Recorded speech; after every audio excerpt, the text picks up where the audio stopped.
Welcome to the Slop Temple. We pray this video helps. You start by verifying addressing and basic reachability so you know what to fix.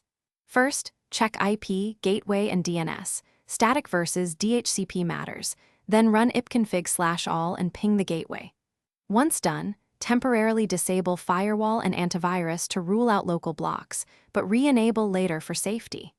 This combination tells you whether the problem is local stack, routing, or DNS. Make sure to capture error outputs so you can compare against later tests and avoid guessing. Now you dig into the networking stack to repair corruption and routing.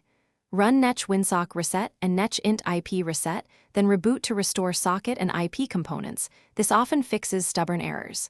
Next, inspect route print to spot incorrect persistent routes and remove or add routes as needed so packets follow the right path.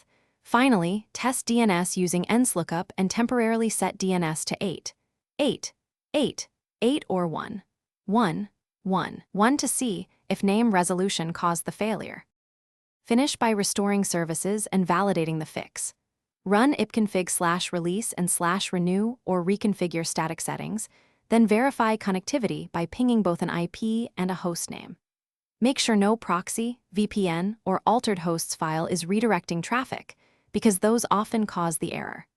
If problems persist, capture event logs, network traces, and test another machine or network interface to isolate hardware versus configuration. One key troubleshooting tip: swap to a known good device or NIC to quickly determine if the issue is local or upstream.